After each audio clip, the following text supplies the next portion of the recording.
어제 청취율 조사와 관련해서 그런 문자가 왔었죠. 다른 프로그램들은 지금 청취율 조사한다고 어떻게 응답해달라고 난리를 피우던데 최경영의 경제쇼에서는 왜 아무런 말이 없나, 뭐 그런 질문이었습니다. 예, 최경영의 경제쇼는 청취율 조사에 연연하지 않습니다.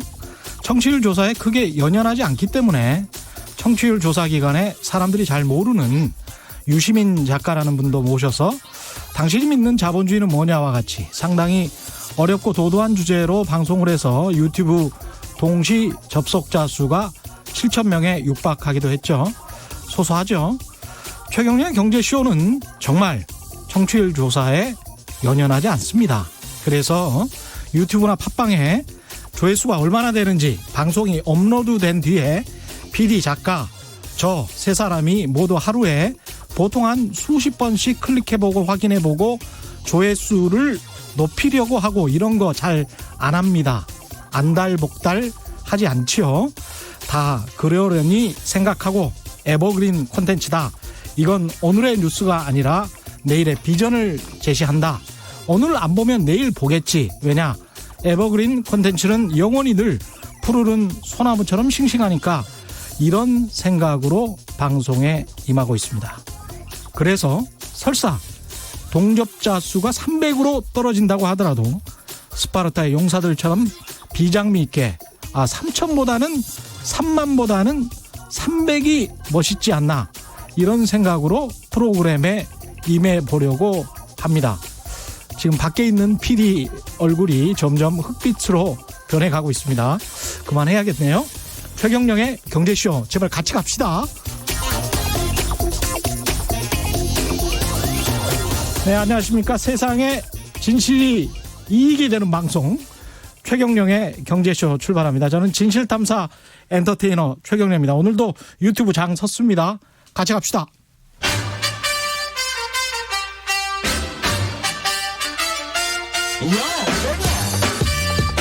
최경영이 원하는 건 오직 정의. 경제 정의를 향해 여러 걸음 깊이 들어갑니다. 최경영의 경제쇼. 네, 최경영의 경제쇼 오늘 처음 나오는 분이지만 밖에서는 상당히 유명한 분입니다. 여의도 부동산 학파 스타 애널리스트 출신이고 또 서울 아파트 가격 상승을 최근 몇 년간 상당히 정확하게 맞췄다, 전망했었다, 이렇게 해서 아주 언론에서 화제가 됐었던 분이기도 합니다. 지금은 잘 나가시니까 아마 직접 투자자문 회사를 차리신 것 같아요. 이상우 인베이드 투자자문 대표 스튜디오에 모셨습니다. 안녕하세요. 예, 안녕하세요. 예. 원래 이제 어디 증권사 애널리스트셨죠? 네, 최근에 유진투자증권에 있었습니다. 유진투자증권. 유진투자증권 어제 그 반도체 애널리스트 유명한 그 이승우 애널리스트였죠? 저랑 이름이 거의 비슷하시죠? 예. 네, 저희 팀장님이셨어요. 그러셨구나. 네. 그분도 나와서 아주 훌륭한 분석을 해 주셨는데 지금은 이제 따로 차리신 거죠? 네, 작년에 회사를 나와서 예. 사업을 하고 있습니다. 그 회사에서 월급쟁이로는 좀 돈이 안 된다 싶어서. 뭐 그렇다기보다는 예. 아무래도 좀 제 회사가 아니면 제 비즈니스가 아니면 좀 제약들이 있잖아요. 예. 그런 것들을 좀 자유로워지고 싶었던 거, 그리고 정말 좀 하고 싶었던 일들이 있었는데 예. 40살이 됐기 때문에 좀 이제 해보자 하는 생각이 있었습니다. 원래부터 있었습니다. 그러니까 40살에는 하고 싶었던 일을 해보겠다. 그래서 네. 이제 차리신 거고. 네. 지금 이제 집값 상승, 대표적인 집값 상승 논자로 알려지셨는데 지금까지는 거의 다 맞춰온 거잖아요. 그죠? 아니요, 작년에 좀 많이 틀렸어요. 작년에는 많이 틀렸습니까? 8.4% 상승 주장했는데 그랬습니까? 5.3% 정도에서 끝났거든요. 네. 8.4% 상승 주장인데 5.3% 네. 상승밖에 안 했으니까. 네, 좀 틀렸다고 생각하고 있어요. 그래서 남들은 되게 이제 상승만 했으면 맞았다, 또는 하락했으면 뭐 맞았다, 하락론자라면 그렇게 이야기를 할 텐데 내가 퍼센테이지까지 맞춰야 된다라는 그런 강박이 있으세요? 애널리스트니까요. 애널리스트 출신이니까 저희 하는 일이 목표 주가 맨날 내는 것들이고 그것들을 이제 잘 추정하기 위해서 여러 가지 방법론들을 사용하는 건데 나는 그 정도 그 소수점 또는 소수점까지는 아니지만 소수점까지는 아니지만 그래도 좀 엇비슷하게 말해야 비슷하게는 좋은데. 맞출 수 있다. 아니 못 맞추는데 굉장한 자신감입니다. 못 맞추는데 예. 저도 제가 이제 하루 이틀 하는 건 아니니까 저만의 방법론이 있을 거고 그렇죠. 그걸 생각해서 이제 제시를 했는데 작년도 시작은 조금 안 맞았어요. 네. 그 방법론이 저도 되게 궁금한데 올해 그래서 전망부터 물어볼 수밖에 없습니다. 2020년 집 가격은 어떻게 전망하세요? 제가 작년도까지는 뭐 전국, 광역시 뭐 이렇게 따로따로 좀 전망을 했었는데 네. 올해는 뭐 그렇게 자세하게는 못 하고요. 네. 서울은 아까 작년도에 5.3% 정도 올랐는데 올해는 한 4% 이상은 오르지 않을까. 4% 이상. 네, 그리고 수도권은 한 3%, 광역시도 한 3% 정도는 오르지 않을까 이렇게 예상하고 있습니다. 서울은 4% 플러스 알파 정도 보고 있어요. 그러니까 지난해보다는 덜 오르지만 그래도 견조한 상승세를 이어갈 것이다. 이렇게 표현해도 되겠습니까? 예, 왜냐하면은 작년도에도 어쨌든 제가 생각했던 만큼은 못 올랐지만 꽤 좀 올라준 상황이라서 예. 매매 가격 자체가 조금 올라 있잖아요. 예. 그러니까 이제 전체 금액 상승 금액이 똑같다 하더라도 상승률은 내려갈 가능성이 좀 있다고 보고 있어요. 왜냐하면 워낙 덩치가 커졌으니까. 네, 뭐 10억일 때 4% 오르는 거랑 그렇죠. 15억일 때 이제 뭐 2% 오르는 거가 그렇죠. 느낌은 좀 다르지만 앞에서 4억 상승 말씀드린 거고 뒤에서는 뭐 3억 이렇게 오르는 거잖아요.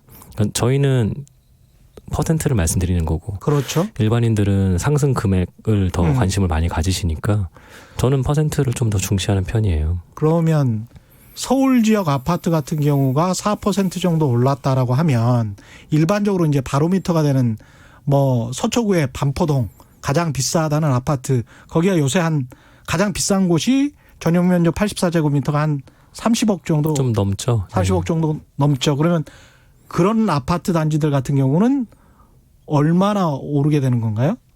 개별 단지로 봤을 때. 개별 4%가 아니기 때문에 예. 그리고 그게 좀 여러 가지 좀 복잡한 게 있어요. 그렇겠죠. 그러니까 흔히들 말하는 뭐 5% 올랐다. 그럼 계산하기 좀 편하게 20억이다. 그럼 1억 오르는 거냐? 그건 아니거든요. 그렇죠. 그러니까 그렇겠죠. 그렇게는 못 하는데 올해 한 4% 정도 오른다에 그 개별 단지들의 상승률은 조금 다를 수 있고 특히 개별 단지들 중에서 조금 전에 말씀하신 신축이나 인기 단지들 같은 경우는 평균 상승률 이상으로 상승할 가능성이 높죠. 여전히 서초, 강남, 송파 이쪽의 신축 아파트들은 더 오를 가능성이 높다. 이렇게 보시는군요. 인기 지역을 아까 말씀하셨던 네. 강남, 서초, 송파에 제약하진 않아요. 거기다 한계를 두진 않고 예. 웬만큼 인기 있는 지역들 저희 뭐 청취자들 다 머릿속에 있으시거든요. 그런 지역들 가격들은 이른바 뭐 마용성, 네, 뭐 마용성, 예. 뭐 강남 4구, 강남 예. 5구 뭐 많잖아요. 예. 다들 그런 지역들의 그런 상품성이 아주 높은 요즘은 그거를 이제 신축이라고 표현하면 그냥 딱 등식이 들어맞는데 예. 그런 집들의 가격은 높아질 가능성이 크죠. 특히 아까 말씀드린 그 평균 상승률보다 더 빨리 올라갈 가능성이 있죠. 예. 아이 근데 집 없는 이제 서민들 입장에서는 이게 또 올라간다고 하니까 이제 걱정도 될 것 같고 그런데요. 이게 이제 시장을 보는 애널리스트의 입장이니까 이제 현실을 애널리스트는 뭐 정확하게 짚어주는 게 본인들의 뭐라고 해야 되나요? 직무, 네. 역할이란 말이죠. 그래서 이제 그런 의미로 들어주셨으면 좋겠고. 근데 이제 정부는 지난해 12월 16일에 부동산 대책을 내놨습니다. 이게 그 별다른 영향을 미치지 못할 거다 이렇게 지금 예상을 하는 건가요? 그러면? 아니요, 영향은 있어요. 있습니다. 항상 대책은 영향이 있죠. 왜냐하면 정부가 하는 일들이 생각보다 엄청난 큰 변화를 갖고 오거든요. 예. 특히 작년도에 9.13 대책이나 그 전해 8.2 대책이나 그리고 작년도에 12월 16일 12.16 대책이나 예. 다 시장에는 큰 영향을 미쳐요. 예. 근데 이제 그게 영향을 미치는 건 맞는데 예. 어떤 방향으로 갈지에 대해서 예측을 해보는 거고 또 그런 정부의 의지와는 또 반대일 수도 있고 맞을 수도 있겠지만 시장에도 그런 방향성, 시장의 생각은 또 어떨까? 예. 그것까지 함께 봐야 답이 나오는 거겠죠. 그렇겠죠. 네. 예. 그래서 아까 말씀드렸던 것처럼 정부의 대책이 무효, 그 소용없다 이런 뜻은 절대 없어요. 항상 의미가 있어요. 정부 대책은 저희가 그거를 뭐 무시해야 된다 이런 게 아니라 예. 다 받아들여야 되는 겁니다. 정부의 정책은 시장에 엄청 큰 영향을 미쳐요. 근데 그걸 이제 다들 인정을 하고 대응을 할 뿐이죠. 정부의 정책은 시장에 영향을 미치나 그럼에도 불구하고 시장에서는 이런 역작용이나 부작용이나 어떤 다른 예상치 못한 효과가 나올 수 있겠다. 네, 그런 것들을 이제 예상을 해보지만 꼭 예상한 대로 굴러가는 건 아니니까 예. 그런 것들이 약간씩 조금씩 변화되는 과정에서 흔히 말하는 미세 튜닝을 조금씩 하는 거죠. 예. 그러면 정부의 12, 16 대책 이후에도 지금 이 4% 상승의 근거는 뭔가요? 크게 바뀌지 않을 거라 생각해요. 예. 왜냐하면 제가 생각하는 상승론은 상당히 많이들 좀 진부하게 생각하시지만 예. 결국은 그 주택을 소비하는 사람들의 소비력이거든요. 소비력. 네. 근데 그 소비력을 얘기할 때 여러 가지 반론들이 있어요. 예. 뭐냐면 일단 다 쓸 거 쓰고 예. 내 소득에서 다 쓸 거 다 쓰고 나머지 것들을 해야 되는 거 아니냐. 그렇게 말씀하시는 분들이 이제 저축률 가지고 얘기하시는 분들도 있고 예. 또 이거 가처분 소득이라는 걸로 얘기하시는 분들도 있고 예. 여러 가지가 있지만 저는 그렇게 하면은 아껴 쓰는 분들과 낭비하시는 분들의 차이가 너무 크니까 그냥 다 제외하고 예. 흔히 우리가 계약서에 연봉 계약할 때 나오는 그 연봉이 과연 올해도 어느 정도 오를 수 있을까? 그게 그 지역의 상승률에 일단 첫 번째로 가장 크게 기여를 한다고 생각을 합니다. 그렇군요. 그래서 아까 4% 정도 이상 오를 거다의 근거는 많은 분들의 소득이 올해 적어도 4% 언저리 밑에 분들도 있고 많은 분들도 있겠지만 일단 그게 하나가 더해진다 생각을 그러니까 하고 있고요. 서울 지역 아파트가 4% 오를 거다라고 하는 거는 서울 지역에 거주하는 사람들 또는 서울 지역 아파트에 입성하려고 하는 사람들의 소득이 그 정도 또는 그 이상 높아진다. 네, 4%까지는 안 보고 있고 한 예. 3% 정도 증가하지 않을까 이렇게 예상을 하고 있어요. 소득은. 아, 그래요? 네. 왜냐하면 그 소득 증가율을 제가 예. 계산해야 되는데 예. 참 이게 편리하게도 공무원 봉급 인상률이라는 게 여름에 종종 나오거든요. 아, 공무원 봉급 인상률 네, 있죠. 그죠? 네. 그게 올해 2.8% 상승. 그걸 기준으로 합니까? 공무원 봉급 인상률로? 그것도 꽤 중요한 팩터로 들어가요. 제 왜냐하면 계산엔. 네. 사기업에서도 공기업이나 공무원에서 이 정도 공기업과 다르죠. 공무원. 네. 공무원에서 그 정부에서 이 정도 올리니까 그거를 기준점으로 삼는 그런 관행이 있다. 뭐 이렇게 보시는 거군요. 사실은 그게 아닌데도 일단은 그런 큰 고용을 담당하고 있는 공무원 집단의 그런 임금 인상 봉급이죠, 참. 예. 봉급 인상률이 나타나줬고 개개 회사들은 결국 실적을 봐야 되는데 예. 그게 애널리스트들이 하는 일들이잖아요. 예. 각 회사들 제가 담당하던 제가 원래 건설 부동산만 하는 게 아니라 조선 기계도 했었는데 그거 말고도 다른 것도 다 보거든요. IT나 자동차 그렇죠. 이런 중요한 섹터들 다 같이 보면 얼마 정도 내년도에 올라갈 수 있겠구나. 그냥 과거에 임단협이 어떤 식으로 진행됐는지를 좀 예측이 되니까 흔히들 말하는 게 물가 상승률이잖아요. 그러니까 기업들의 순이익이 얼마 정도 증가할 것이고 그 순이익의 네. 증가에 따라서 그 직원들의 소득이 어느 정도 증가할 것이고 그 직원들의 소득이 어느 정도 증가하니까 그 사람들이 이런 정도의 아파트를 살 수 있는 자금이 모일 것이다. 뭐 이렇게 그게 첫 번째죠. 그러니까 거기에는 또 많은 분들이 이제 비판하시는 대출 규제나 이런 여러 가지 그런 유동성에 대한 것들은 빠져 있는 거 아니냐 이런 내용들이 있지만 저는 그런 거 일단 다 제외하고 그 우리가 흔히 바라보는 그 주택 가격의 적정선은 그 주택을 소비하는 거의 균등한 그 사람들 수준의 소득 수준에 달려 있다는 게 저희 첫 번째 가정이에요. 그렇군요.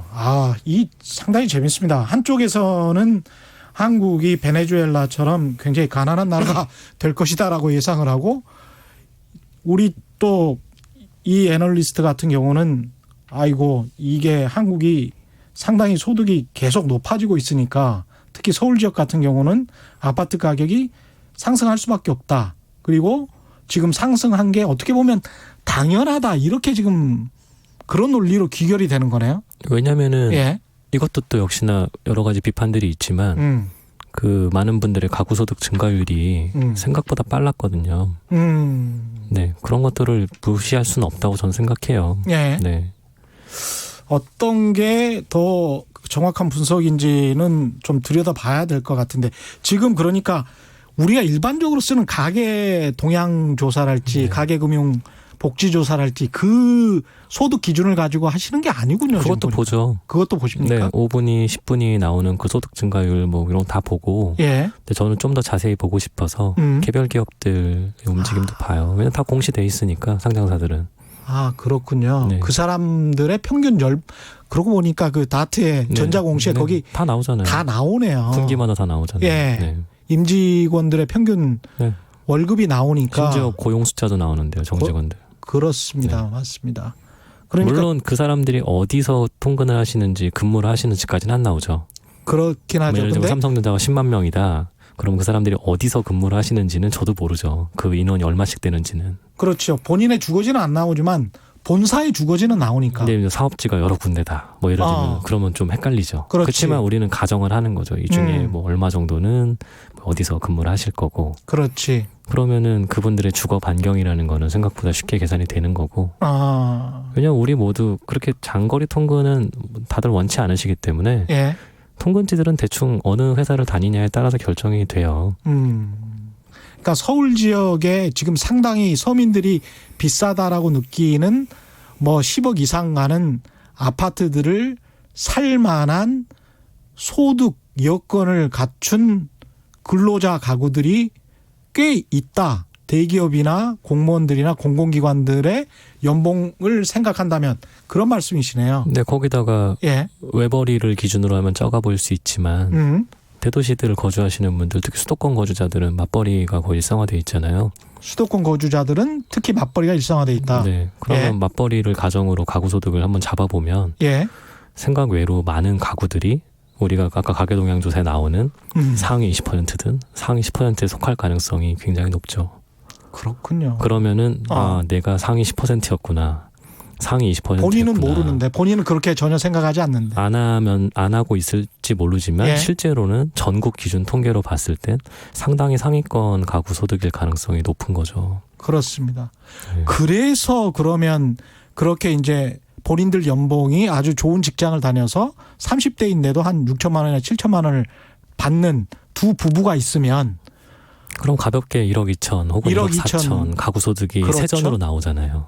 그래서 30대 가구들의 아파트 구입이 최근 통계에서 좀 치솟았다 이렇게 볼 수도 있는 건가요? 그렇죠. 30대 중반만 돼도 조금 전에 말씀하셨던 연봉 수준들이 어렵지 않게 되는 분들이 꽤 많고 물론 되는 분이 있고 안 되는 분이 있지만 예.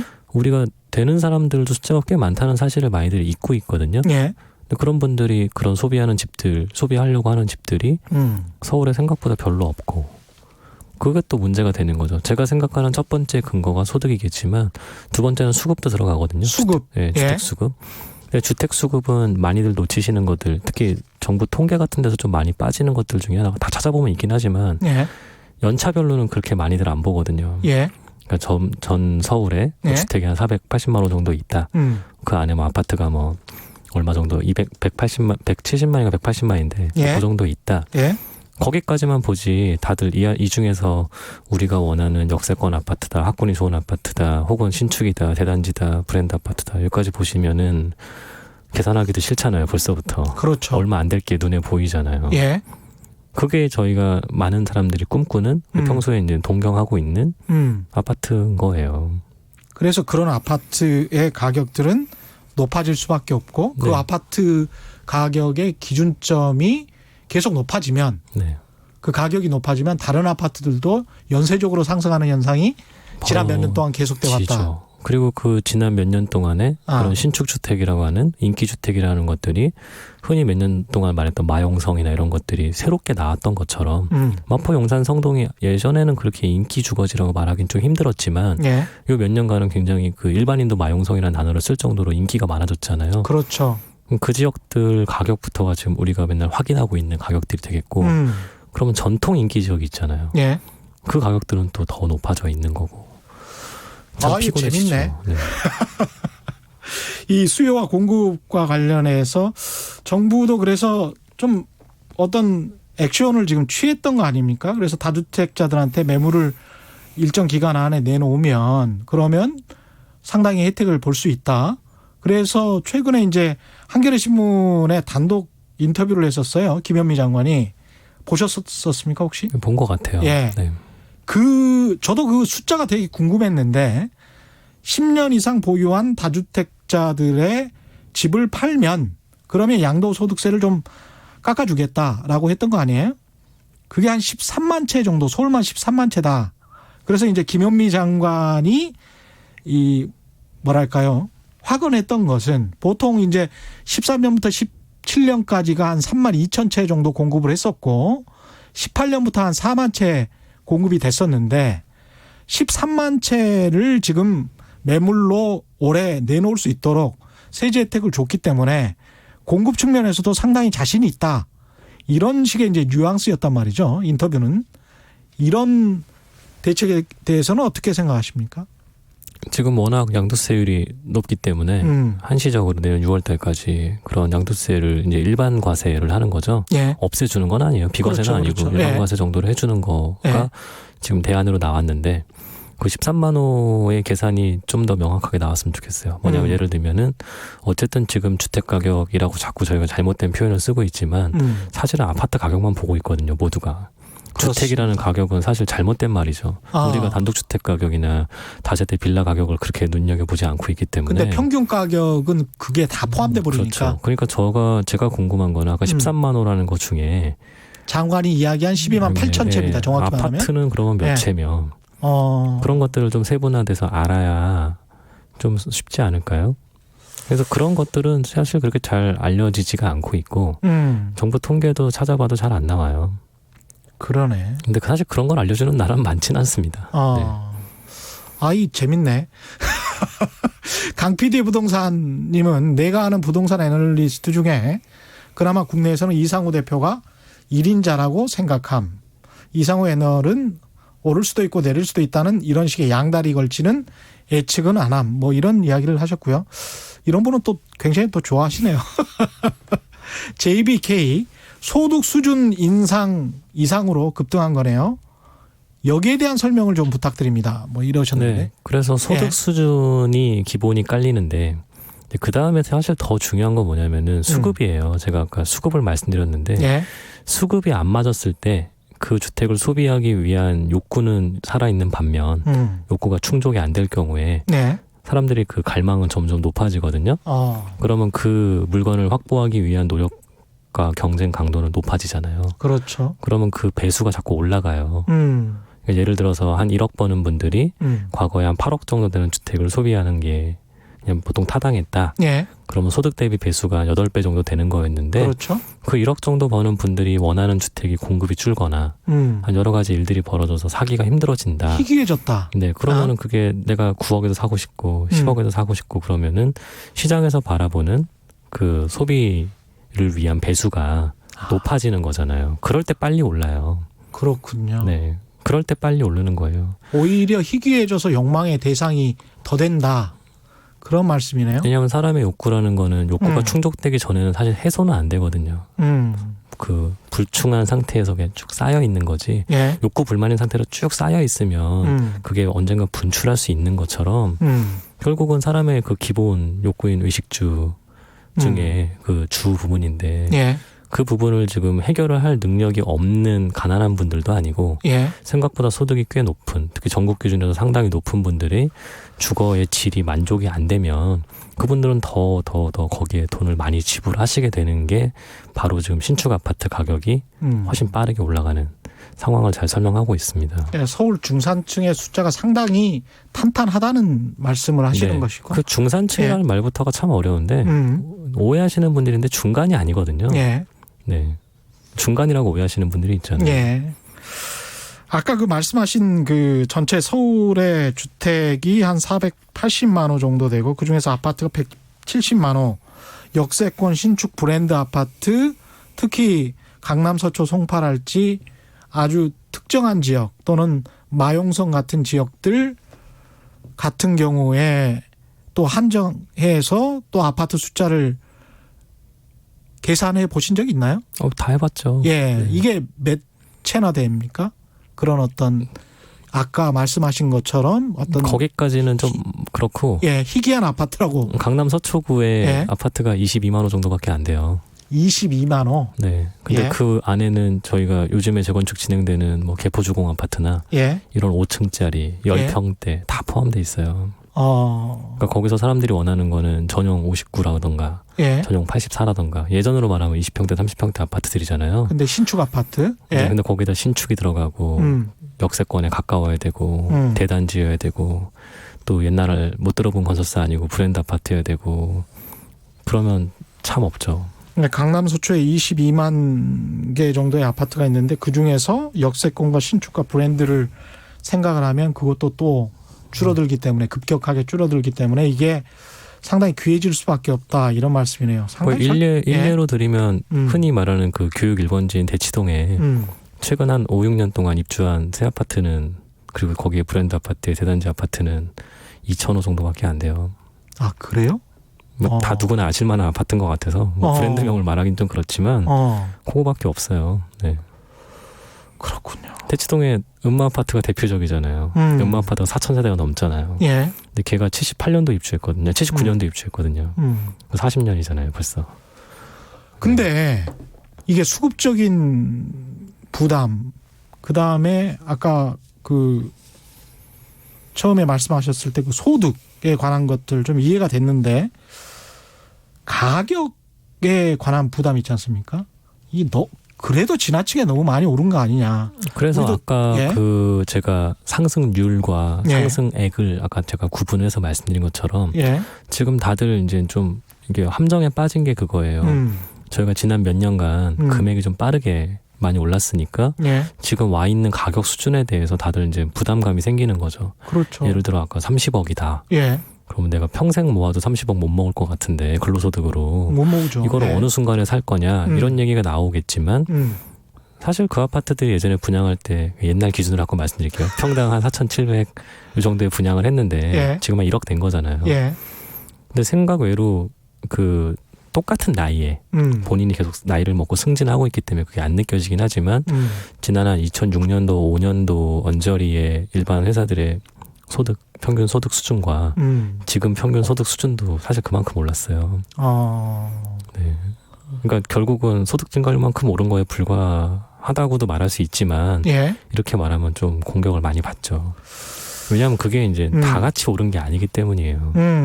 회사에 다 같이 따라서 오르지는 않았죠. 어느 업종에 특히 또 우리나라 업종들은 대부분 수출 기업들이 많잖아요. 예. 수출 기업들이 돈을 많이 벌어오잖아요. 맞습니다. 그럼 그 회사들이 연봉이 높잖아요. 예. 다 제조업이잖아요. 거기 다니시는 분들은 연봉이 특히 많이 증가했고 아닌 분들은 좀 덜 증가했고 제가 다니던 증권업종 같은 경우들은 사실 뒤로 많이 갔고 예. 그러면 다들 느끼는 체감도가 다르죠. 이게 사실은 전 세계적인 현상 중에 하나인데요. 상위 1%와 99%의 격차만이 크게 문제가 되는 것이 아니고 최근 부동산 가격의 앙등으로 전 세계적으로 자산 격차가 심하게 벌어지면서 거기에 따른 사회 문제도 굉장히 많아지고 있기 때문에 이게 또 갈등을 또 촉발시키는 요인도 되고 있습니다. 이대은 TV라는 닉네임을 가지신 분은 생각보다 연봉 높은 사람이 많습니다. 힘든 사람만 힘든 거죠. 양극화 이야기 비슷한 이야기 해주셨고요. 두둥님은 왜 서민이 제일 비싼 부자 동네에 관심이 있는지요. 강남 이야기하면서 서민 타령하는 게 웃겨요. 최 기자님도 늘 강남 아파트 이야기하시고 뭐 이런 말씀하셨는데 우리가 강남 아파트 이야기를 하는 게 이제 상대적 박탈감이라는 심리적인 영향뿐만이 아니라 이게 이렇게 그 높아지면서 이게 어떤 기준 가격이 돼서 다른 아파트 가격을 부채질 해왔던 역사 때문에 굉장히 좀 걱정하고 있는 측면이 있거든요.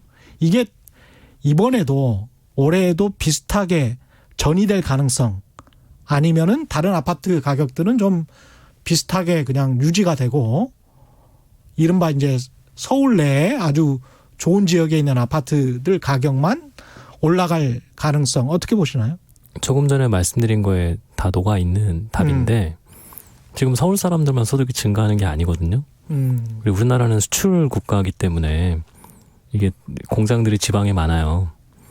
그분들이 다 임시직들이 아니잖아요. 네. 다 정규직들이잖아요. 네. 그럼 연봉이 잘 오르죠.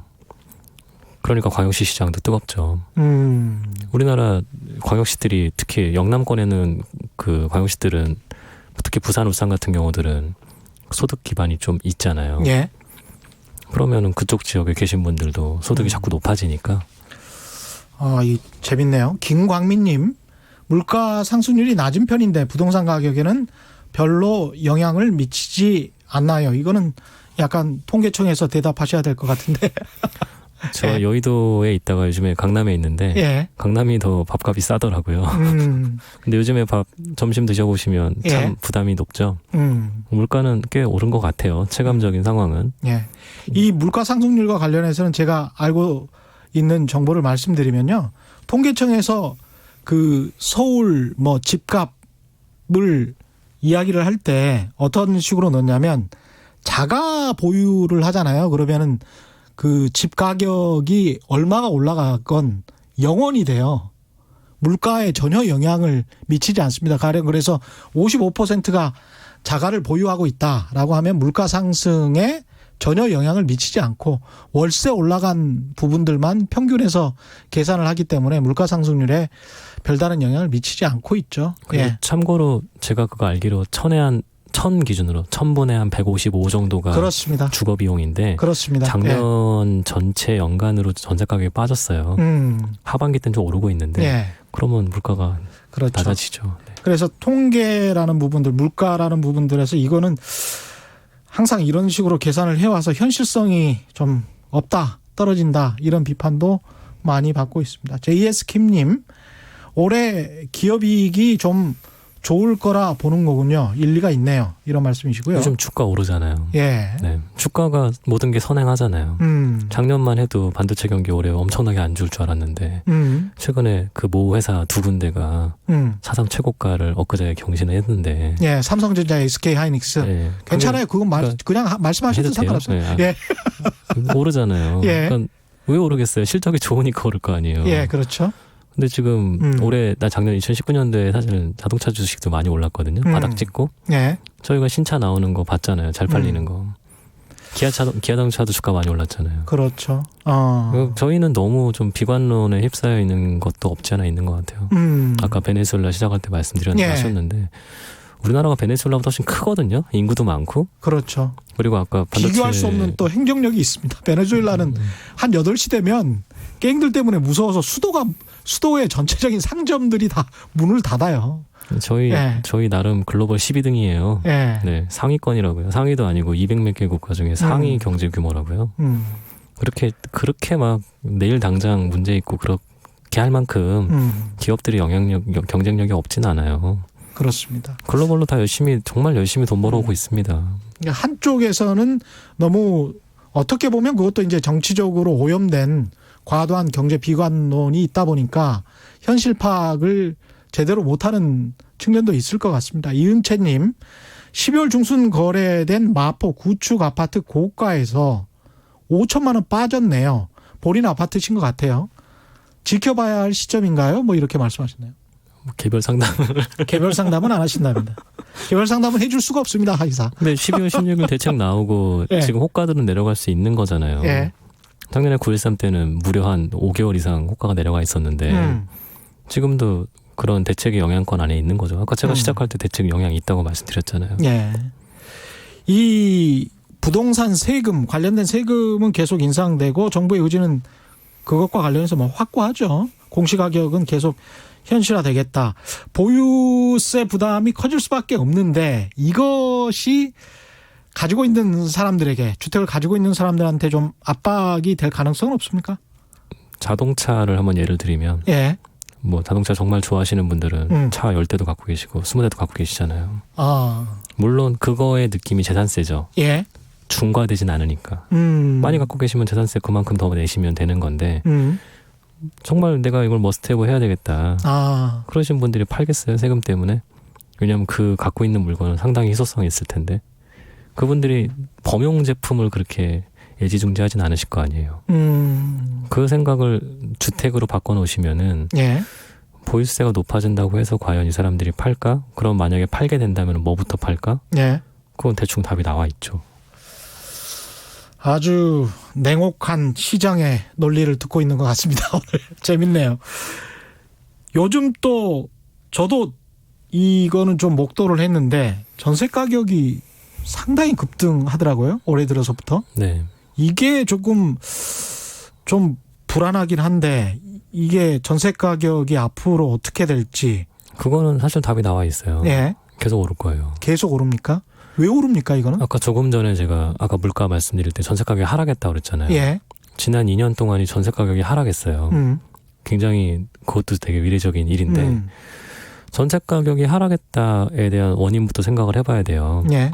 전세가 하락했다는 거는 공급 수요 두 개만 보시면 예. 수요가 내려가서 내려갔을까? 혹은 공급이 늘어나서 내려갔을까? 예. 그걸 보셔야 되는데 그걸 제일 보기 쉬운 거는 전월세 거래량이거든요. 예. 근데 전월세 거래량은 지금 계속 증가하고 있거든요. 한 번도 내려간 적 없이 지난 3년간 매 분기 매월 증가하고 있어요. 예. 그런데 올해 상반기까지 적어도 한 6월 때까지는 계속 전세 가격이 빠지다가 7월 때부터 갑자기 빨리 올라가는 이유가 뭘까? 예.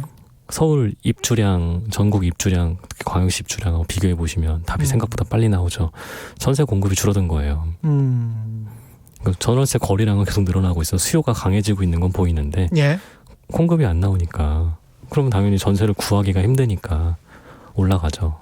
이게 계속 올라가면 서울 아파트 가격에는 어떤 영향을 미칠까요? 전세 가격이라는 거, 특히 월세 가격이라는 거는 그 아파트에 지금 살아야 하는 사람들에게 예. 실거주 비용이 얼마다를 설명하는 거잖아요.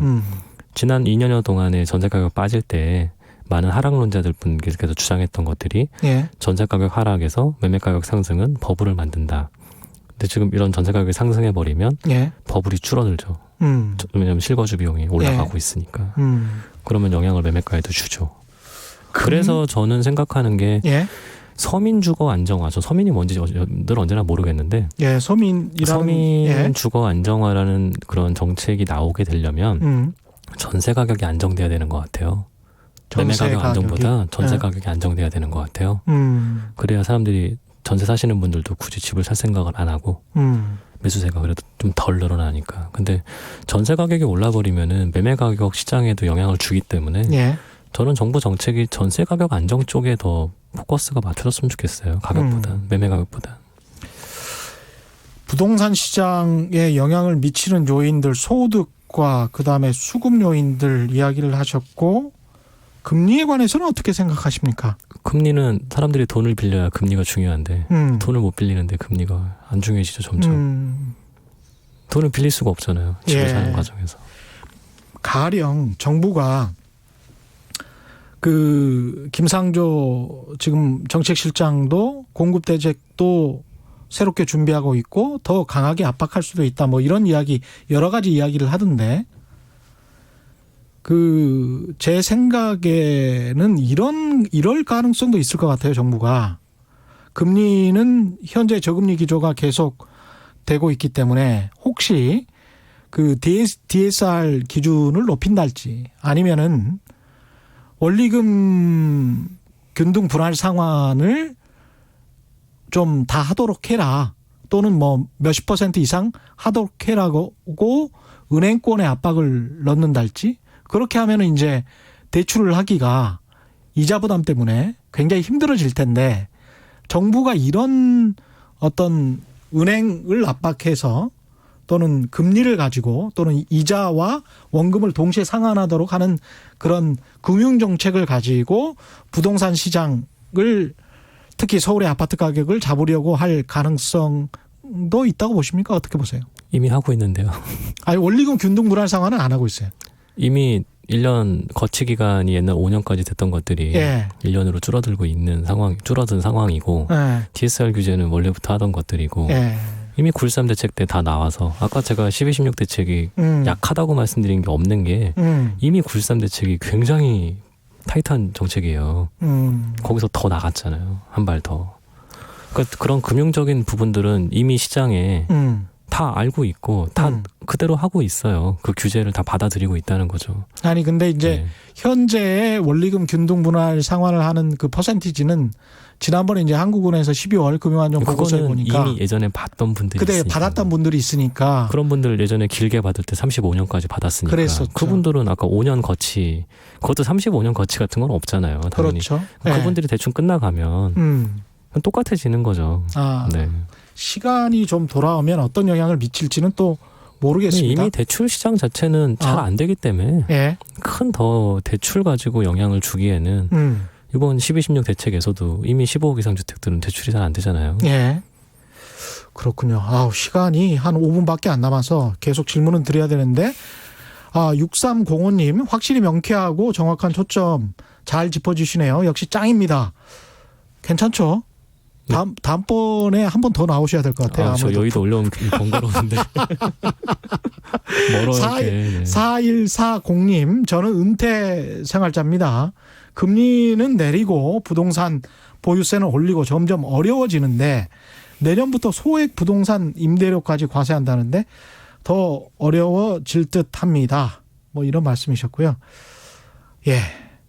제가 이제 드리고 싶은 말씀은 이분들께는 1가구 1주택자 같은 경우에 10년 이상 소유하고 거주를 하고 있으면 그 나이 드신 분들 같은 경우는 보유세 부담이 80%까지 경감되는 걸로 알고 있습니다. 예. 그런 말씀을 드리고요. 다주택자라면 제가 뭐 딱히 드릴 말씀은 없고 실수요자들은 어떻게 해야 될까요? 실수요자들이 만든 게 무주택자 관점, 네네. 그다음에 이제 아파트를 내가 팔까 말까 하는 뭐 이런 사람들의 관점. 예. 2019년도 장은 확실히 투자자들은 다 배제된 채 실수요자들이 끌어올린 장이거든요. 서울시장은. 근데 지금 그게 올해 힘들어요. 그러니까 실수요자들이 움직이기가 너무 힘들어진 거죠. 예. 그러면은 그 시장에 투자자가 들어오겠죠. 거꾸로. 그래서 올해 지금 실수요자들조차도 투자자의 마인드를 가지셔야 돼요. 내가 실거주할 수 있는 집을 살 수 없어요. 내 마음속에 있는 실거주 집을 살 수가 없는 거죠. 예. 내 마음속에 있는 집들은 하나 더 윗단계의 집들을 사고 싶은 거잖아요. 지금 사는 것들보다. 예. 그게 지금 어려워요. 그 답이 없죠.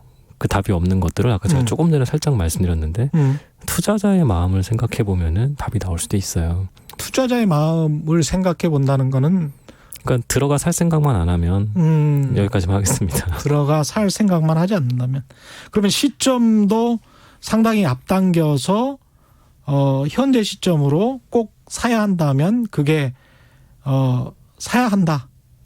그 사야 한다 언제 사야 된다는 아까 잠깐 자동차 예를 드렸지만 예.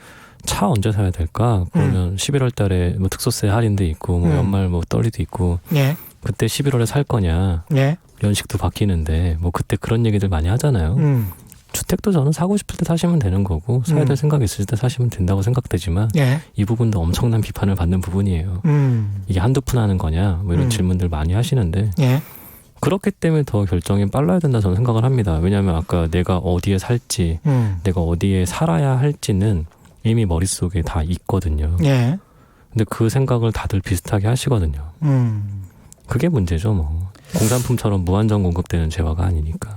주택을 보통 인간의 생애에서 저 같은 경우는 한 2번 샀는데 저는 한 5번 사실 거라고 주장하고 있어요. 아, 그래요? 네. 그래서 저는 이제 뭐 저는 더 농경민족에 가까워서 그런지는 모르겠습니다만은 하여간 인생에서 한 2-3번 사고 팔 거라고 생각을 하는데 서울 인구의 감소라는 측면에서 봤을 때는 이게 장기적으로 10년에 한 번 사고 판다. 월급쟁이가. 그렇게 생각해도 지금 사거나 파는 시점이 어떻다라고 생각하세요, 그건? 서울의 인구는 확실히 감소한 건 맞아요. 예. 1,000만 명이 이제 안 되니까 한 970만 명 정도 되는데 수도권 인구는 계속 증가했고 지금 한 2,800만 명 정도 되는 걸로 알고 있거든요. 예.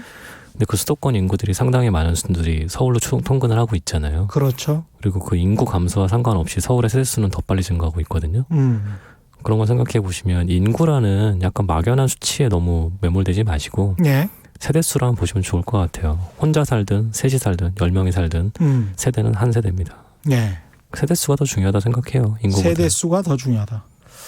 아주 오늘 저 알짜 숫자와 정보를 알려주셔서 저는 굉장히 좋았습니다. 지금까지 이상우 인베이드 투자자문 대표와 함께했습니다. 오늘 감사합니다. 예, 감사합니다. 예, 이 부동산 상승론자든 그 서울 아파트 가격의 하락론자든 간에 다양한 분들을 모시고 그분들의 어떤 근거 있는 목소리를 들어보는 것이 굉장히 중요할 것 같습니다. 현실을 파악하는 데 있어서. 그래서 다양한 분들을 모실 테니까요. 그게 현실에 어느 정도 정확한 정보인지는 여러분들이 또 판단하실 몫이니까 그런 의미에서 오늘 이상우 대표 이야기 상당히 의미 있었다고 보고요. 오늘 준비한 최경영의 경제쇼는 여기까지입니다. 지금까지 세상에 이익이 되는 방송 최경영의 경제쇼였습니다. 고맙습니다.